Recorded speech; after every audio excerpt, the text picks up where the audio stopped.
33 ang naaresto ng PNP AIDSOT kabilang ang isang aktibong pulis sa drug raid sa San Juan. Ito ang balita ni Lea Ilagan.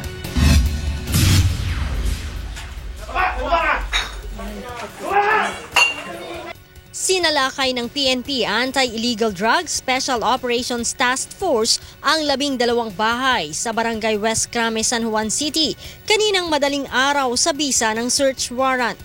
Alas 2:30 ng umaga, isinagawa ang huling briefing sa may 160 tauhan ng AIDSOT, kabilang ang augmentation force mula sa Regional Public Safety Battalion ng National Capital Region.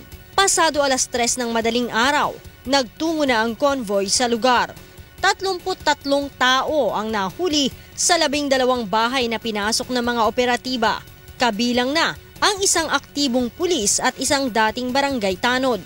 Ang pulis ay nakilalang si PO2 Ronaldo Baltazar na naka-assign sa Headquarters Support Service.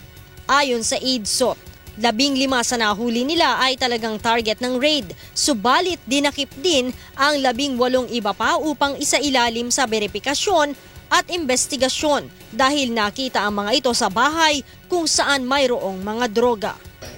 Ito ang isang bahay na pinasok ng PNP Anti-Illegal Drugs Special Operations Task Force sa barangay na ito, Barangay West Crame, San Juan. Ito ang pinakasikat sa lugar na ito na tinatawag na Malacanang. Kung titingnan mo, napakaliit ng hagdan kung saan isang tao lamang ang maaaring dumaan. Subalit pagpasok mo sa loob ng bahay, magugulat ka dahil mayroong 10 kwarto.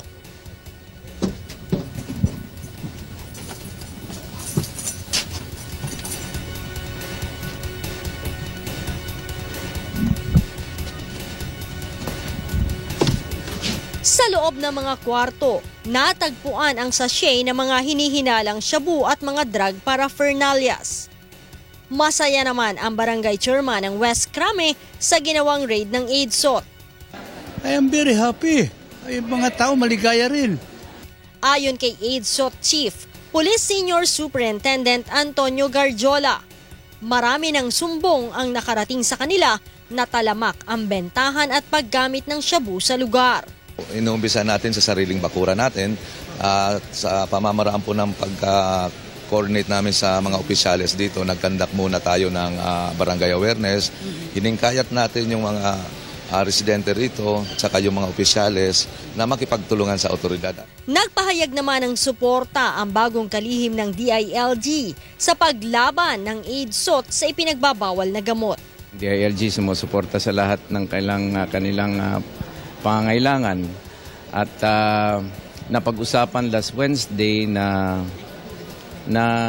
sabay-sabay yung kampanya sa anumang mga illegal na mga gawain at itong mga tiyangge-tiyangge, of course with PDEA, yung mga big time na mga drug dealer, kailangan itong mga tiyangge-tiyangge rin ma-neutralize. Maging ang Chief PNP ay nagpahayag na walang puwang sa organisasyon ang mga tiwaling pulis. Dagdag ng AIDSOT, tuloy-tuloy ang gagawin nilang operasyon sa mga barangay laban sa ipinagbabawal na gamot. Ang Barangay West Crame ay nasa likod lamang ng Campo Crame. Lea Ilagan, UNTV News, Worldwide.